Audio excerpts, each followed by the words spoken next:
Hello guys, welcome back. So we are going to deal with the fourth chapter now. That's a research problem.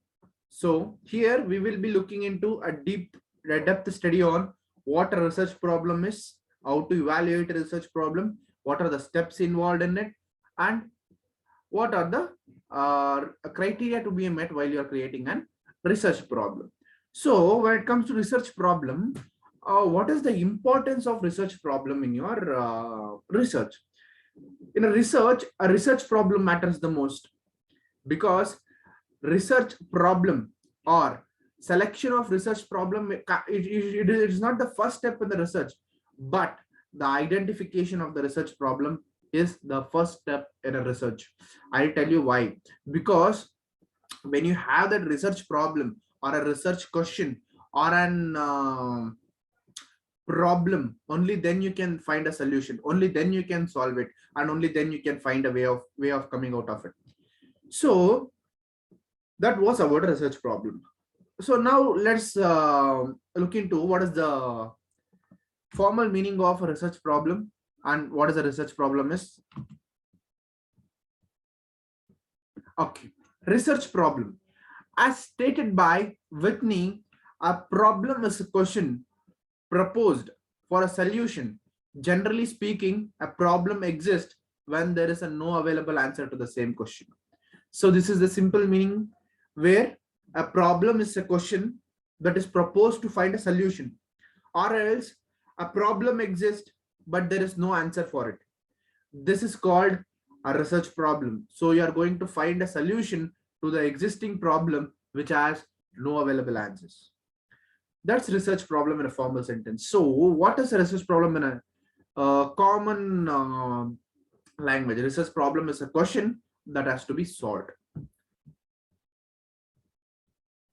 Identification of research problem. So what is this identification of research problem? So identification of research problem is that here we have to determine the field of research in which a researcher has to intend to do the research work. In simple terms, you are going to define the field or the area of your research.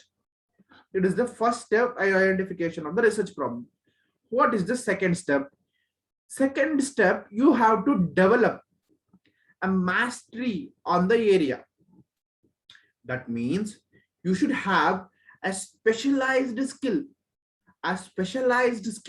in that particular research area on which you are conducting the research.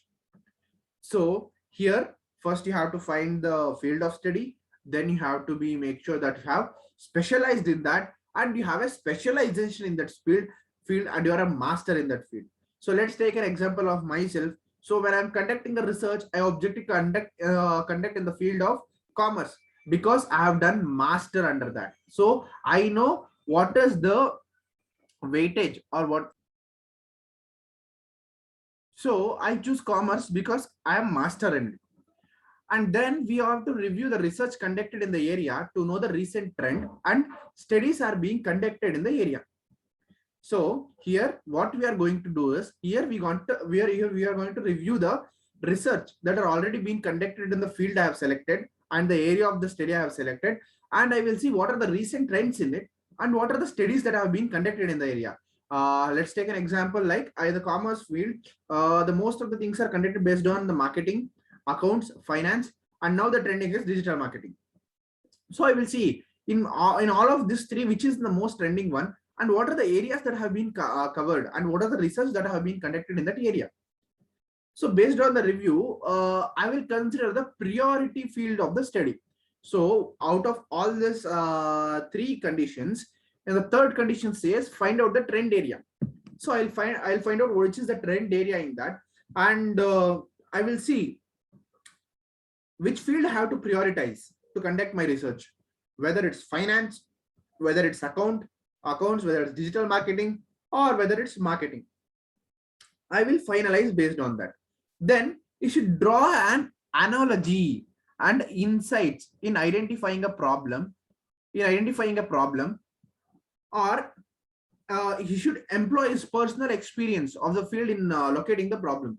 He can take and analogy and insights while identifying a problem, or else he can make a he can bring out a problem based on his own experiences, or he can also take an advice from the what you say superior or the supervisor or the expert in that field, because an expert will know what is the prevailing condition of that field. He'll know what is the prevailing pattern of the field and what is the problem that the field has facing through and which has no solution from a longer time. So from taking all these inputs, you will get to know an idea. You will get to know an idea which field you should choose in and which field you have to work in. Then you should pinpoint a specific aspect of the problem which is to be investigated.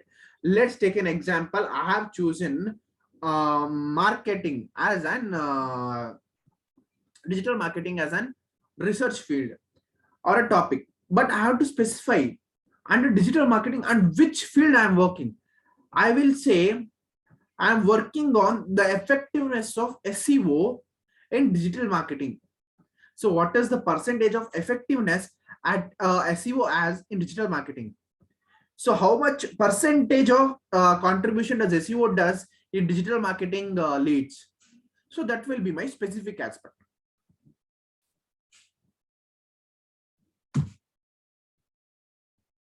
Yes.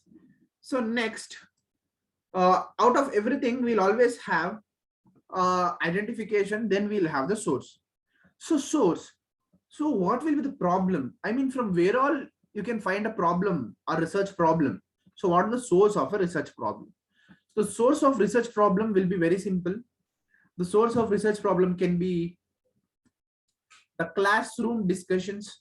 So classroom discussions. So classroom discussions refers to where you are going to ask your students about a topic and you will ask their insights about it.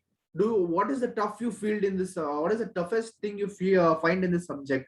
So what is the most recent problems you come across these days in the societies? So you have a classroom discussions there, and from school, home, community and other agencies, because educational institutions will be conducting research every now and then, because they want to know where the education society is moving towards. Because sometimes educational institutions may lead back in their technological aspects. So what are these technological aspects? So technological aspect refers to the trend in the technology in educational field. So at that time, what an educational institution will do, it will conduct and research. What is the effectiveness or the percentage of smart education in India, and what is its growth in India? Because they want to know where, if the growth is high, he'll implement it. If the growth is very moderate and somewhat low and it's still in the starting stage, he'll see what is the future predictions of that smart thing. Because when it's in the low area, you can obviously find at a better price and a better cost. But when it goes to demand, when it's too high demand, at the time you'll have a more cost for it. So a good researcher will find it at the best time and he'll implement it at the best time. Okay. The next we have social departments and technological changes. As I said, we have social developments and technological changes where you are going to identify the problems from social developments. Social development can be in the infrastructure, it can be in the lifestyles, it can taste and preferences. Technological changes can be how we have moved on from a basic set phone to an Android smartphone, where you can do most of the things which a laptop can do in a phone. So those are the technical changes. So only when you recognize such changes, you can improve yourself, you can bring up your business, you can make sure you are in a proper track and you are with the generation and you don't backlog in anything.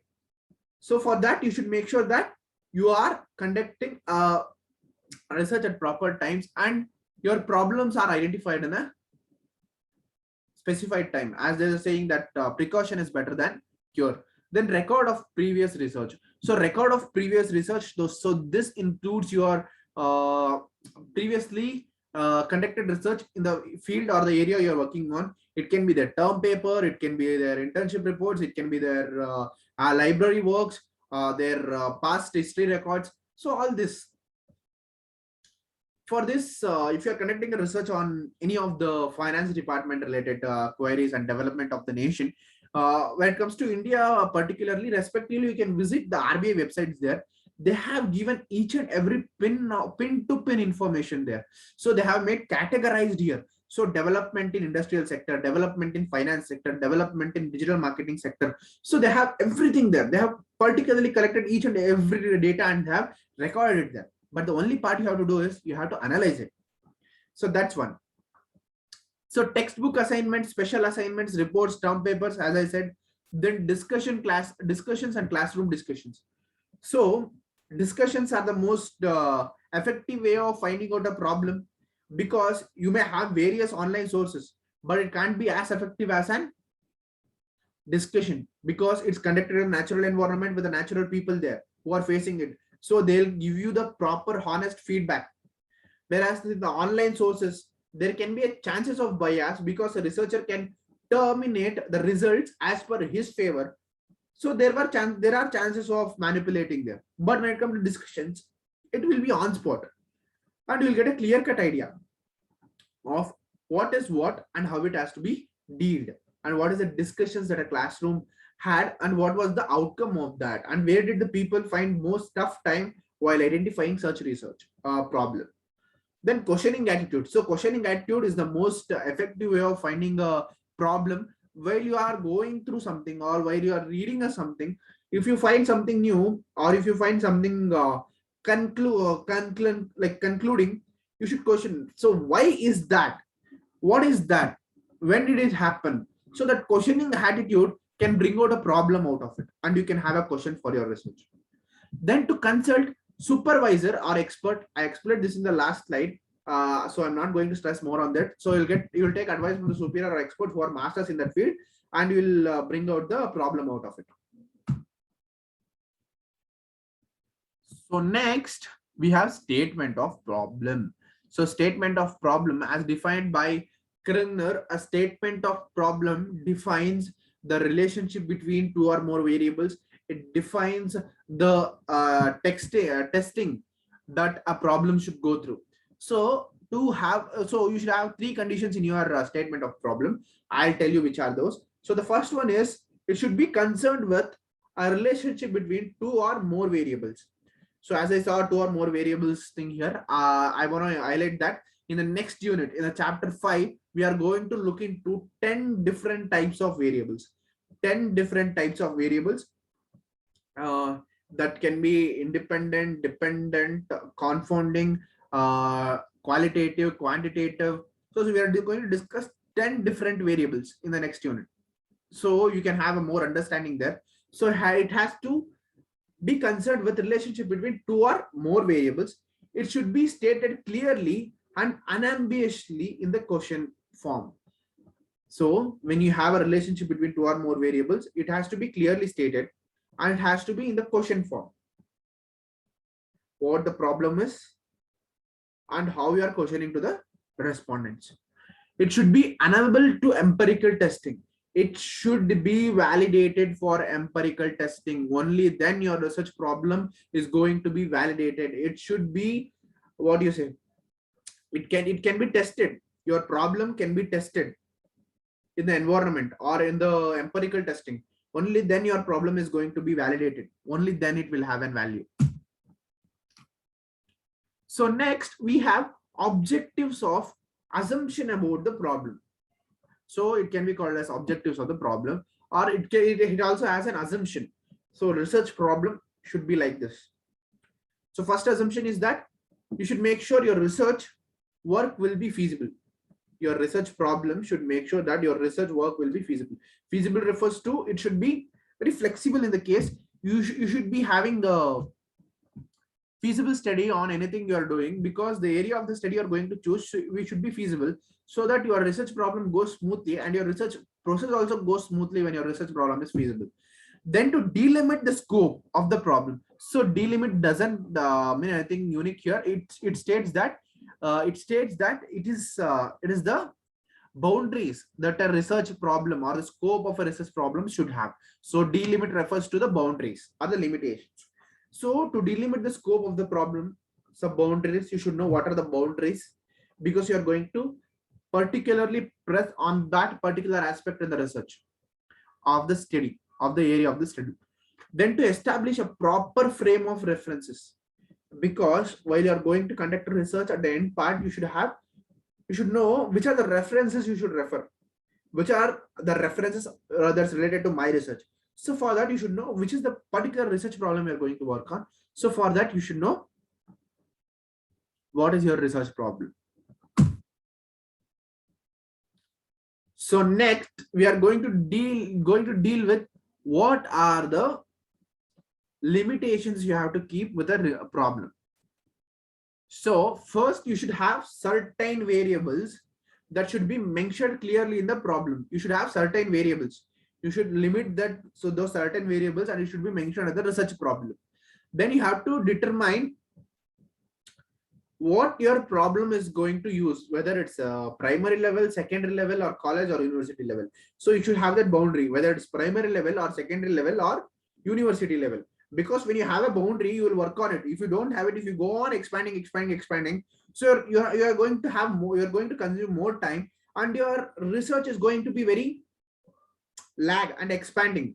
So at that time, you will have what do you say, that you will not have a proper accuracy on your research, and you may feel that your research has been wasted or it has been corrupted due to some particular reason. So you have to delimit the size of sample. You should know what is the size of the sample you are going to deal with, and you have to make sure it matches proportional to your time and energy and the money you are going to spend on the research. So size of sample should be proportional to time, energy, and the money you are going to spend. That is one. So size of sample here, you should be if it is less than 30, it is called a lesser size sample, and if it's a more than 30, it is called a large size sample or a large size population. So you should choose whether you're going to be less or large based on the research area and the research type you have chosen. So based on that, then you should be delimited to the best method only. So as I said, while you are conducting a research, you will have various method of conducting the research.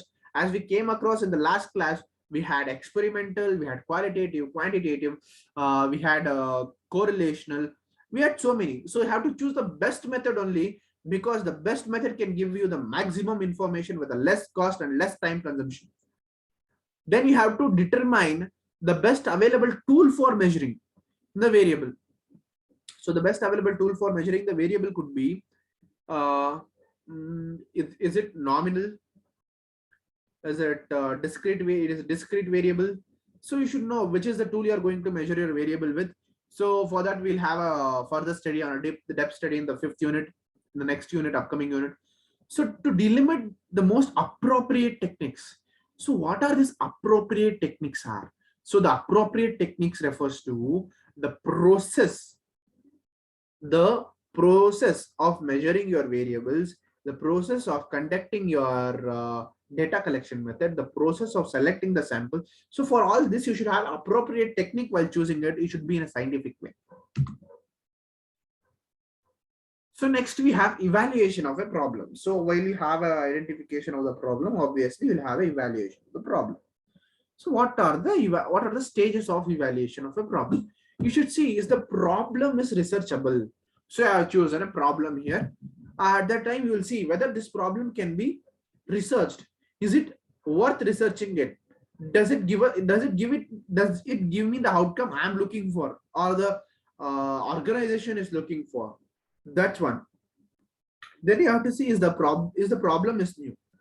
You should see whether the problem is new in the market, or it is new in the research study, or is it the existing problem where I am going to dig more knowledge on it, or is it the problem that has already been researched, but I have found a research gap in it, so I am going to look in it.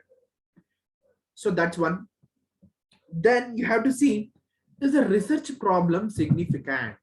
Is the research problem significant? So you should see whether the area you are going to study and the problem you are going to study, is there any significant relationship between them?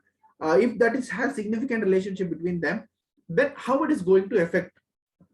So what are the effects, or the cause and the effect of the problem? So you should study that. Then, is the problem feasible for the particular researcher?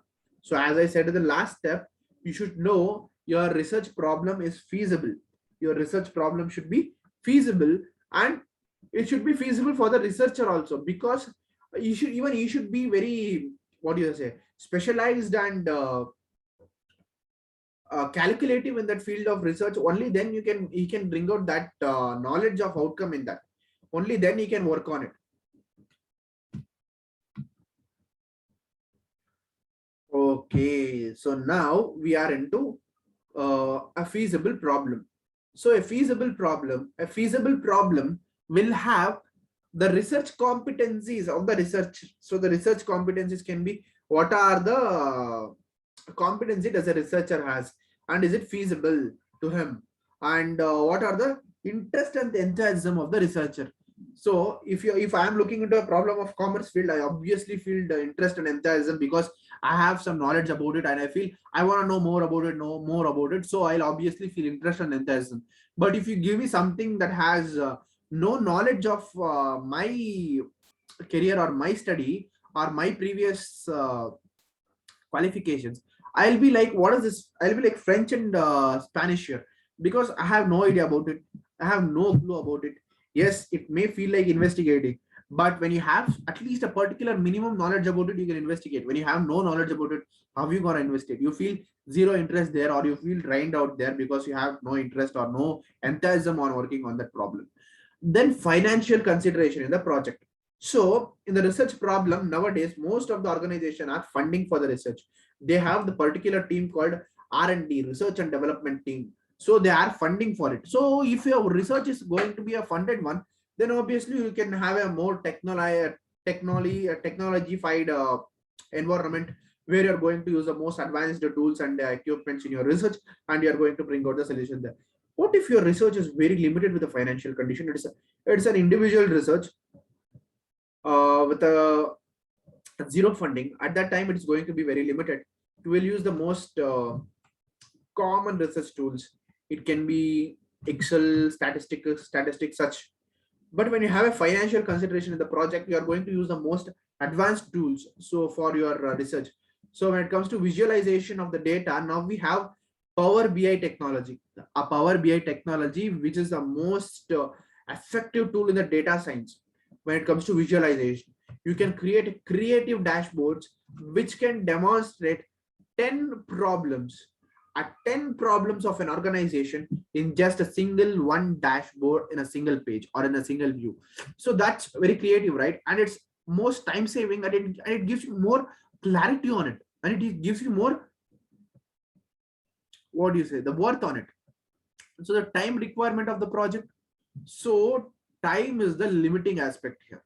Time is the limiting aspect here. If your organization say it need results within 1 month, you have to conduct the research and you have to bring out the research results in 1 month only. So time is a limiting factor here. You have to be very careful while you're choosing a research. You should see what is the time factor of it, what is the time requirement that is research does take. So you should calculate all that, and then you have to choose a research problem. Because just choosing a research problem randomly doesn't make you any sense, because the results has to be within the time. So administrative considerations in the project. Administrative can be the rules and regulations and the data. Like if you are working on any engineering field, you will be obviously knowing this. If you will be working under DRDO, Defense System of India.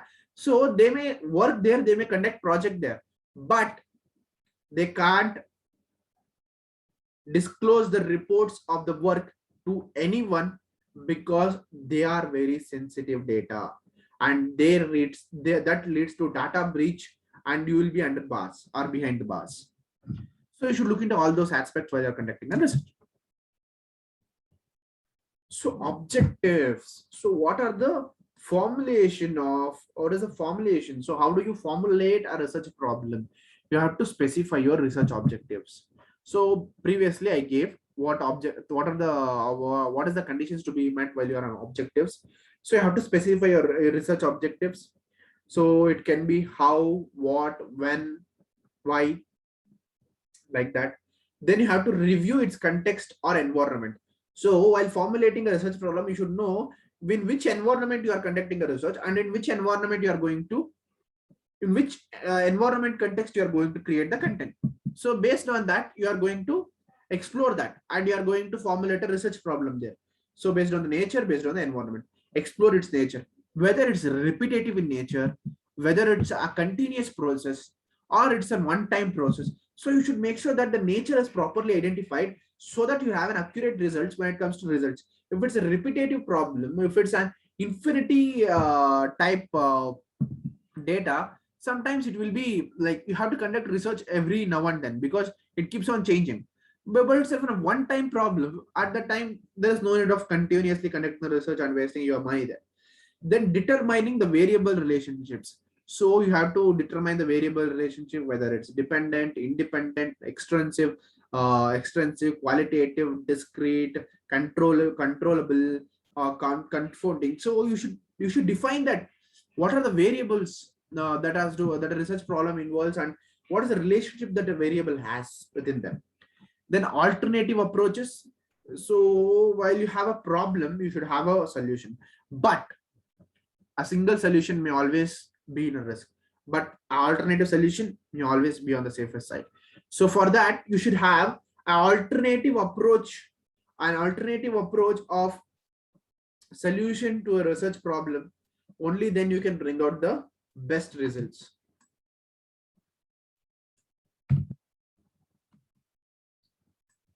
So yes, we are here. We are in the chapter 5, the variables and their types. So in this chapter, we are going to discuss about what are variables, what are their types, and with examples of each types. We are going to discuss about that. So yes, come on, let's jump into that without any delay.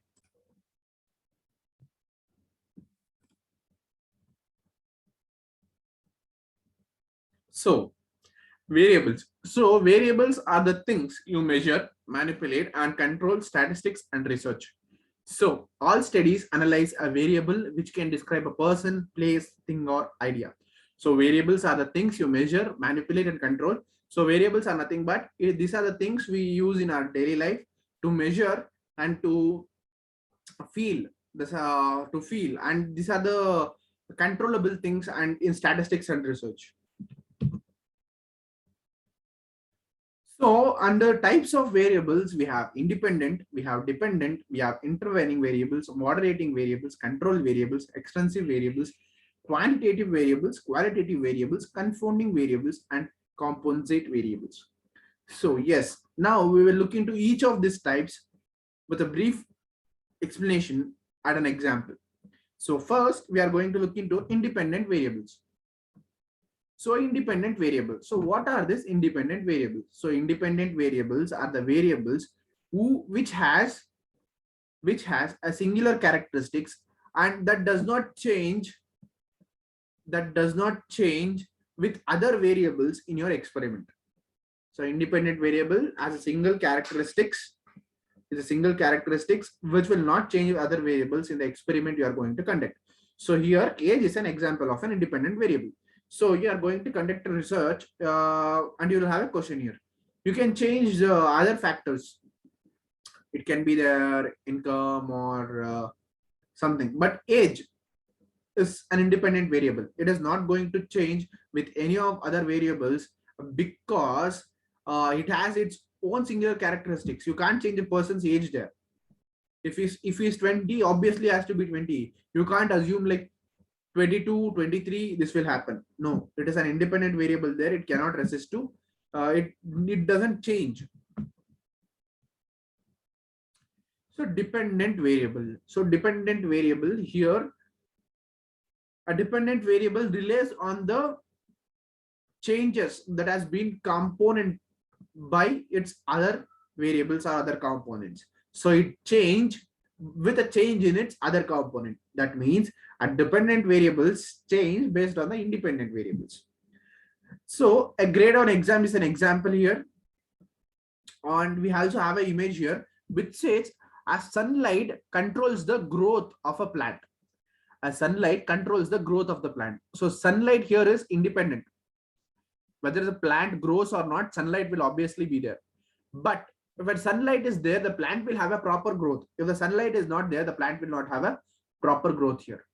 So that's where sun stands as an independent variable and plant growth stands as an dependent variable. To give you more familiar example, I'm going to look into what of the student's perspective view of an example here. So if you are sleeping in the class, the sleep is independent variable. If your score is less, that is dependent variable. If you are sleeping in a class and you are getting scored less, so it's depend. If you are sleeping in the class, you obviously score less. If you are interested and if you are interested and you are going to spend most of your time studying at night and what do you say, studying at night, and you are going to have a proper sleep through too, and you are going to get a plus grade here because you had proper sleep, you had proper study, and you're getting good marks. If you don't have a proper sleep, if you don't study properly, then obviously you are going to get scored less here. So that's where sleep stands as an independent variable and score or ranking stands as an dependent variable. Then control variables. So control variables. So what are control variables here? So control variables have a characteristics of controlling that are constant and do not change during a study. So they have no effect on the other variables. They does not affect any other variables. They are control variables. So let's take example of this. So here we are going to prevent the bias. We are going to prevent the bias using the control variables, because if you are conducting a studies on something, and if you keep this control variable here,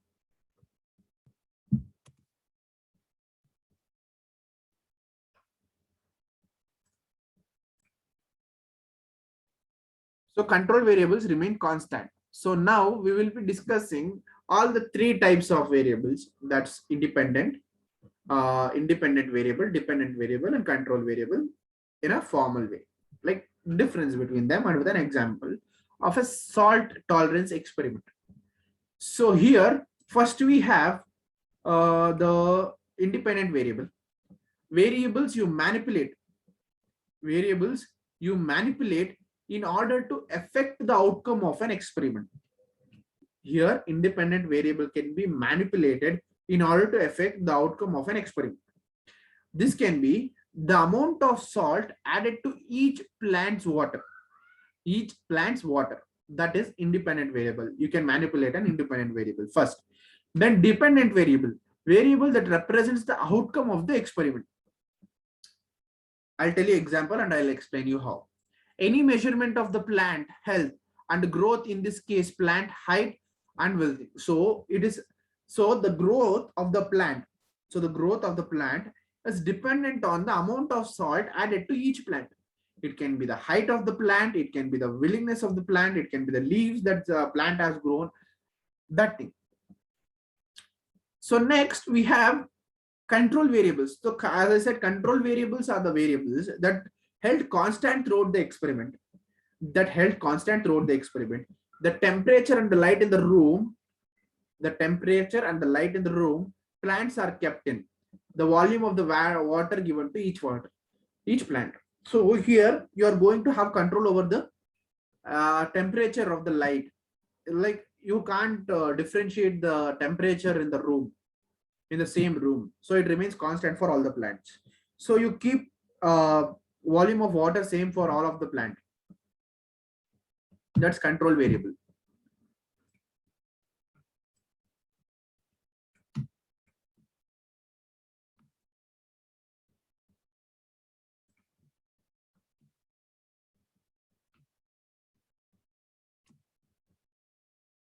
Yes, here is the example. So types of variable: independent, dependent, and controlled. So see here, in independent variable, one thing you change, limit to the only one in an experiment. Let's see the example here. The liquid used to water each plant, that is independent variable here. So the liquid is an independent variable here, and the change that happened because of the independent variable. So see, you are going to water a plant with a liquid and it is going to give you a result based on how much you water and how much liquid you water on it. So it depends on the growth.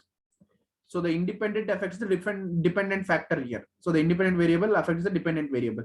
So based on the amount of liquid you are going to apply, you are going to have a proper growth on the plant. It can be height, leaves, and all. Then controlled, everything you want to remain constant and unchanging. So the type of the plant used, the pot size, the amount of liquid, soil type. So you will keep all the three plants under same pot with the same pot size, with the same soil type and the same amount of water used, and you will see what is the change or what is the differences or the similarities you are going to get. So these are the three types. Next, we have intervening variables. So what are these intervening variables? Intervening, as we hear the name, we'll come to know that it is a mediator variable. So intervening is mediating. So mediator variable is a theoretical variable a researcher used to explain a cause or connection between the other steady variables. So it can be simply defined as it is going to explain the relationship between a dependent variable and an independent variable. So you can see have highlighted wealth in blue and long lifespan in long lifespan in the purple color. So wealth stands as an independent variable, whereas long lifespan stands as a dependent variable. So here the researcher hypothesis that the quality of healthcare is intervening variable that links wealth and lifespan. So here what mediator variable is doing is it is going to check the quality of health with respect to the wealth and the long lifespan of an person. So here the quality of healthcare is the mediator variable. Next, we have moderating variables. So what are moderating variables? So moderating variables are the variables causes the relationship between a dependent and independent variable. So they are going to cause the variables change with the relationship between the dependent and variable by it is going to be either strengthening them or weakening the intervening variables. So they are going to strengthen or weaken the intervening or the mediator variable, and based on that they are going to affect the relationship between dependent and independent variable. For example, in a study looking at a relationship between economic status, so economic status is an independent variable, and how frequently people get physical exams from the doctor is a dependent variable. So which is the moderating variable here? Age is the moderating variable because it is going to affect the result you are going to get, because it's a common sense here. Younger will have less number of exam times from a doctor, and a older will have a more number of exams from a doctor, because an younger one will be obviously stronger and an older one will be weak. So age is a factor here. Age is a moderating variable, so you have to concentrate on age. So age is in green colors. I can have highlighted it. See, so this age factor is a moderating variable because it is going to affect your result if you don't consider it. So it is going to either strengthen or weaken the individual variable and is going to get a result. So age is a moderate variable here. So extensive variable. So extensive variable affects the dependent variable. So extensive variable affects the dependent variable, but without the knowledge of the researcher. What the researcher will do, he will not consider this variable in the while designing an experiment or while designing a study, but it will affect a dependent variable in the later stage. So let's take an example. So changes the study's result. So how it is going to change the study's result, I'll tell you with an example now. You are going to assess whether the private tutorials or online courses are more effective at improving students on the Spanish test course. But what are the extensive variables? It depends on what is the support you are getting from your parents. So what is the prior knowledge you had? What is the foreign languages you know? And what is the socio-economic status you had? So based on all that, it is going to affect. So these are the dependent variables here. So you didn't identify these dependent variables while you are designing an experiment or while designing a study. So because of this, you are going to have less chance of accurate result. but there will be some changes if you are failed in identifying such extensive variables. So quantitative variables. So quantitative variables are the discrete and continuous variables. So quantitative variables are the variables which can be measured numerically or which can be in a measurable format. That is quantitative variables. So in this we have two types. One is discrete and one is continuous. So come on, let's look into this. So quantitative variables. So here the discrete variable. So the discrete variable is the counts of the individuals in terms of values. It counts the individuals in terms of values or items. Whereas continuous is the measurement of a non-infinity value. So when it comes to discrete, it is finite and it is realistic. Whereas continuous is infinity and it is non-realistic. So examples can be for the discrete variables, we can have number of students in a classroom. It can be measured. Number of different trees spice in a forest. Yes, it can be measurable. So the measurement of continuous or the measurement of a non-finite values. Distance. How long can you measure? How long can you measure? You can, if you go on measuring, the distance will go on increasing. So the volume, the age. So these are the factors where you are going to have an infinity terms here. So few people live only for 60 years, but few people live for 100, 150 years. As for the scientific proofs. So it's all the quantitative variables with infinity values. So then we have qualitative variables. So what are qualitative variables? So the qualitative variables here are, they are non-numerical. They does not measure the numerical terms, but they measure the characteristics. They measure the tendency. They measure the taste and preferences. So this can be seen with the two background images I have. So one can be the satisfaction you're going to get from a coffee and an high ball color complexions. So this is a qualitative variable. The images are going to represent you clearly. So in this we have binary and we have ordinal and we have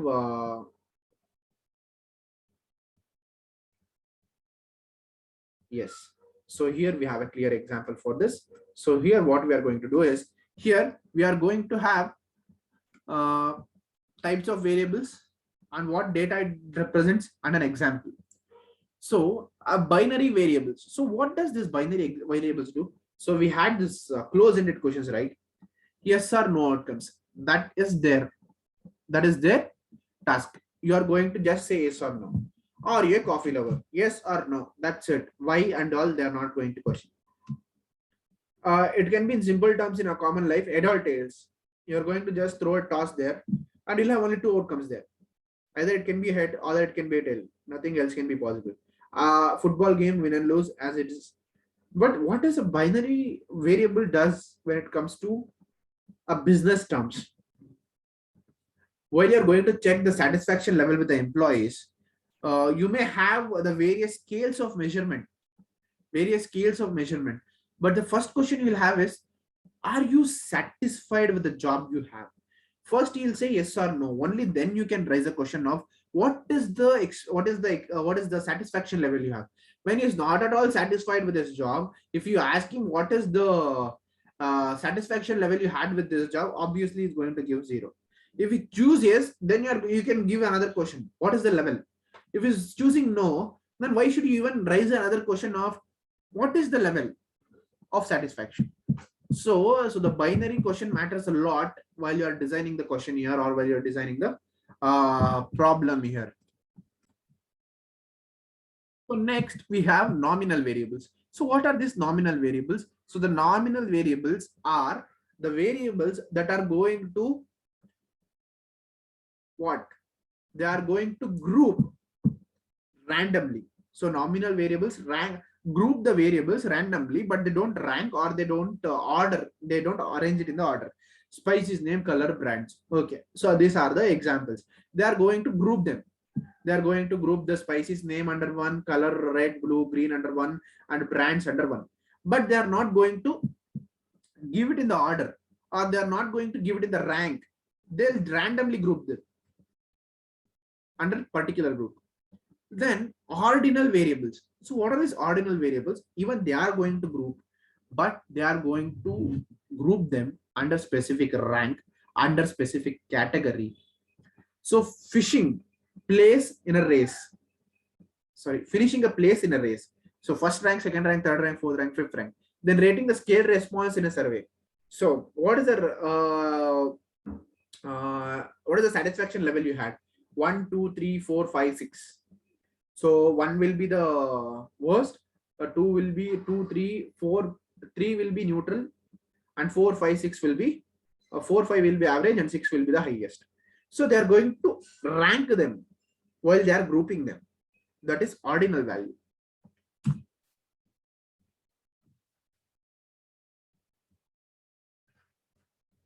So next we have confounding variables. So what are these confounding variables? So confounding variable is a one you did not account for that can disguise another variables. So you thought, like, it's very simple, as I highlighted in the Red Sea, it is going to explain you the supposed cause and the supposed effect of the study. It is somewhat like you will not take consideration into the account while you are designing a study that it is going to affect the variables, but it is going to affect the study. It also shows that the relationship between the variables which does not exist, which does not even exist. So for example, if you are going to conduct a study on relationship between exercise level and a body mass index, if you are just having these two variables, that's an independent variable of exercise and dependent variable of body mass index, but you don't consider the age factor here, so that can be a confounding variable. Your age can be a confounding variable. You should consider the age, but you didn't. So if you could have considered the age, what could have been the result in the study and what could have been the effectiveness of the study? That was a confounding variable to us. It becomes a confounding variable that changes your results. It is going to change your result because you didn't account to your research design in the earlier stage, but you failed to recognize it, but it affected your research or the result in the later stage or in the final stage. That's what a confounding variable does. Then we have composite variables.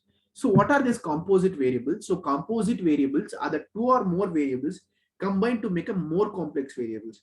We have this complex hypothesis, right? We have this two or more hypothesis has been formed to bring out a particular result. Like that, we have a composite variables where you are going to combine two or more variables to make it a more complex variable. Like an example, overall health is an example of a composite variable. If you see other variables such as weight, body, chronic, and all this, you have a singular characteristic to that. But overall health needs all this. It needs the body weight, it needs the blood pressure, it needs the sugar level, it needs the what is the frequency you take in the food and all. So that's what a composite variable does.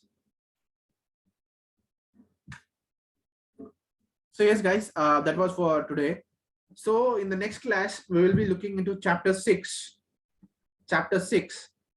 which is concerned with writing an hypothesis. So how you should write the hypothesis, what are the characteristics an hypothesis should have, and how a hypothesis should be designed, and how an hypothesis should be tested. We are going to learn all this in our next unit.